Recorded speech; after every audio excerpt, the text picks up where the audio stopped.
Notre président était à l'inauguration de la COP26. Moi, je viendrai directement pour la COP30. Il y a plus de champagne qui est prévu, à mon avis. Allô, Maillot? Allô, Maillot? Bonjour Wendy, bonjour monsieur le secrétaire, bonjour ma France. Le vendredi, vous savez, dans cette émission, ce sont mes carnets de campagne. C'est parti. Alors je commence par le mauvais plan de la semaine dans la série Et ça débarrasse. Emmanuel Macron a chargé, vous avez vu, Jean Castex de porter le plan jeune. Ça s'appelle une patate chaude, ça. En même temps, Castex, en porte-parole de la jeunesse, ça s'appelle un oxymore. Dans la série, c'est celui qui dit qui est. Vous vous souvenez de François Hollande déclarant toutes les candidatures à gauche sont lilliputiennes. Eh ben, il n'y avait pas tort, puisque dans un sondage non publié, Fanfan a été testé à 2%. Faut le savoir, 2% dans un sondage, c'est la marge d'erreur. C'est la marge d'erreur.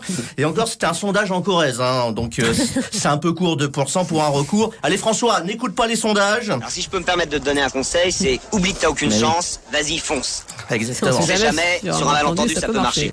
Eh ouais, alors on va passer maintenant à un point route Anne Hidalgo. Ça va pas.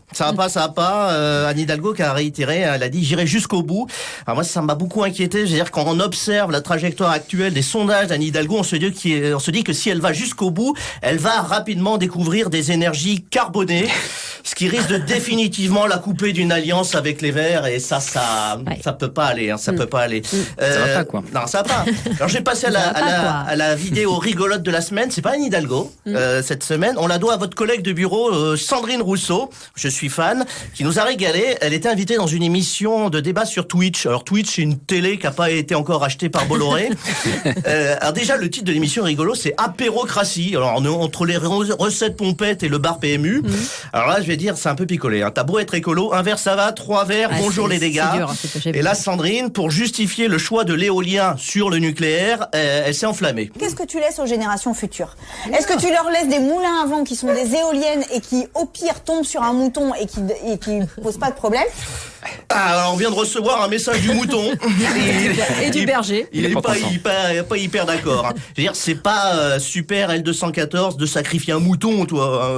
Ou alors, c'est peut-être un appel déguisé à l'électorat musulman, une sorte de promotion de l'Aïd, mais en plein air. On ne sait pas. Tiens, au chapitre COP, on en parlait. COP toujours, tu m'intéresses. Notre président était à l'inauguration de la COP26. Moi, je viendrai directement pour la COP30. Il y a plus de champagne qui est prévu, à mon avis.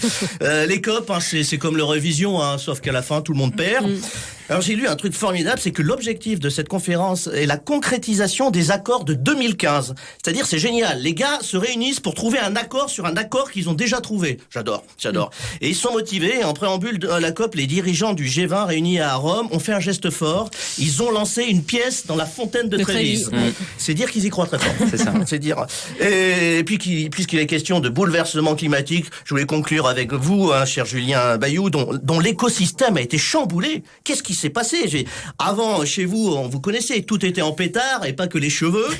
Et là, coupe bien soignée. Ah bon? Oui, un peu mieux. Veste en tubide, col roulé. Là, on dirait mon cousin à la vol. Alors moi, j'ai rien contre le progrès, mais attention quand même à ce rythme de transformation. Dans un an, c'est la paire de Dockside, le pull en V rose noué autour du cou et les lacs du Connemara chez Al Chacha. Ok, boomer. Allez, bon week-end à tous et à lundi. Merci Régis Maillot.